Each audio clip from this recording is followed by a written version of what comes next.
Non mais attends, on crée une entreprise pour gagner de l'argent, pas pour faire du bénévolat. Alors pourquoi tout le monde dit focalise-toi sur la valeur et pas sur l'argent? Bienvenue dans Sarah NMG Beauty Studio, le podcast où l'on parle business et beauté entre femmes. Pourquoi se focaliser sur l'argent est la pire stratégie pour en gagner? On entend cette phrase partout. Ne te focalise pas sur l'argent, focalise-toi sur la valeur. Et souvent, ça dérange. Moi-même, ça me dérange sérieusement. Parce que soyons honnêtes, si on crée un business, c'est pour gagner de l'argent. On ne paie pas des factures avec la passion. On ne développe pas une entreprise pour le plaisir de travailler gratuitement. Donc oui, l'argent est important. Mais si autant d'entrepreneurs expérimentés répètent qu'il ne faut pas se focaliser dessus, c'est parce qu'il y a une excellente raison et une vraie logique derrière. Ce sur quoi tu mets ton focus, c'est ce que tu vas générer dans ta réalité. Et ça, c'est vrai, qu'on le veuille ou pas. Si ton focus est en permanence sur « il faut que je fasse de l'argent, je dois absolument vendre, je manque de clients, je ne gagne pas assez », alors ton attention est dirigée vers le manque. Et quand tu fonctionnes à partir du manque, tu prends des décisions différentes. Tu parles sous pression. Tu crées des offres avec une énergie d'urgence. Et ça se ressent. Le client ne sait pas forcément l'expliquer, mais il le ressent. Et quand tu es focalisé sur l'argent, tu cherches à obtenir. Quand tu es focalisé sur la valeur, tu cherches à construire. Et ça, c'est logique. Ce n'est pas du développement personnel flou, c'est stratégique. Parce que, soyons logiques, si tu te mets à la place du client, tu comprendras. Parce que le marché ne récompense pas le besoin, il récompense la valeur. Dans toute interaction économique, il y a un échange de valeur. C'est simple. Toujours. Tu apportes une compétence, une solution, une transformation, un gain de temps, un résultat, une expérience. Et en face, on te donne de l'argent. C'est simple. L'argent n'est pas une récompense morale. C'est un indicateur de valeur perçue. Si tu apportes peu de valeur perçue, le marché résiste. Et ça n'a rien à voir avec ta valeur réelle en tant que personne.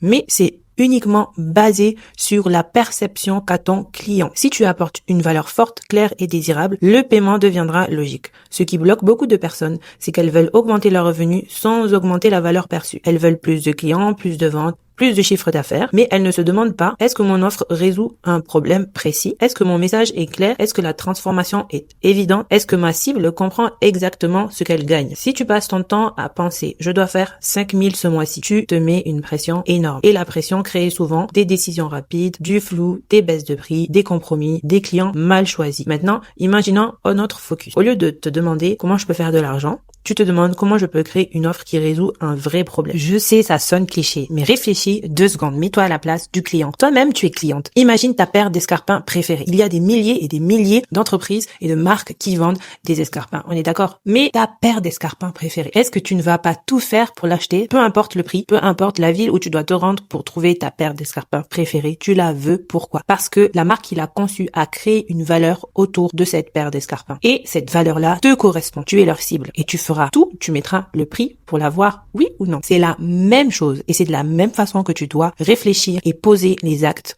pour créer de la valeur autour de tes offres et de ton positionnement. Comment je peux devenir indispensable pour ma cible? Comment je peux apporter une vraie transformation? Et là, tu changes complètement ta posture. Tu ne cherches plus à prendre, tu cherches à apporter. Et dans un système économique sain, celui qui apporte le plus de valeur gagne le plus. C'est logique. Ce n'est pas une question de chance. C'est une question de positionnement. Quand tu te focalises sur la valeur, tu améliores ton offre, tu affines ton message, tu comprends mieux ta cible, tu montes en compétences, tu deviens plus précise.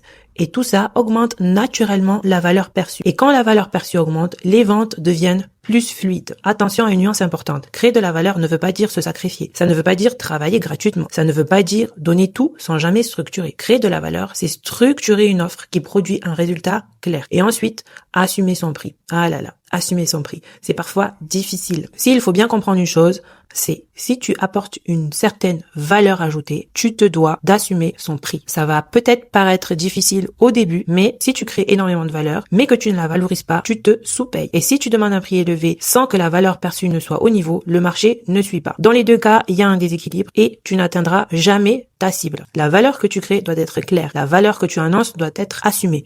La valeur que le client perçoit doit être évidente. Et là, l'argent circule. Ce n'est pas magique, c'est de la logique. L'argent est une conséquence, c'est un thermomètre. Il mesure la valeur que le marché perçoit dans ce que tu apportes. Donc, au lieu de te demander pourquoi je ne gagne pas assez, demande-toi où puis-je augmenter la valeur? Puis-je rendre mon offre plus précise? Puis-je résoudre un problème plus spécifique? Plus tu deviens spécifique, plus tu deviens fort. Plus tu deviens fort, plus tu deviens indispensable. Et être indispensable augmente drastiquement tes revenus. Un business, ce n'est pas la chasse à l'argent. C'est une construction de valeur. L'argent suit la valeur. C'est logique. Si ton focus et le manque, tu amplifies le manque. Si ton focus est la création de valeur, tu amplifies la valeur. Donc oui, un business sert à gagner de l'argent, mais la meilleure façon d'en gagner est d'arrêter de courir après et de commencer à construire une valeur. Construire mieux, construire plus clair, construire plus utile et laisser l'argent jouer son rôle, celui d'indicateur de la valeur que tu apportes sur le marché. Un business ne se construit pas en courant après l'argent. Il se construit en devenant une solution évidente. Plus tu recherches à obtenir, plus tu ressens la pression. Et travailler sous pression n'a aucun sens. Plus tu cherches à apporter, plus tu construis quelque chose de solide. L'argent est une conséquence. Il vient mesurer la valeur que le marché perçoit.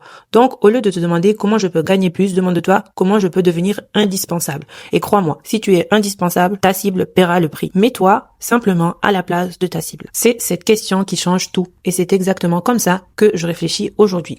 Chaque offre, chaque projet, chaque décision part d'une seule chose. La valeur réelle que je peux créer, parce que quand la valeur est claire, l'argent devient logique. Et c'est ainsi que fonctionne une entreprise. Si tu as aimé ce format beaucoup plus court, je t'invite à liker, t'abonner et activer la petite clochette pour recevoir les notifications des nouveaux épisodes, car il y en aura tous les mardis et jeudis. Dans le prochain épisode, on verra pourquoi la clarté dans ton offre vaut beaucoup plus que le talent à lui seul et comment structurer ton message pour que tes clients comprennent vraiment ce que tu apportes.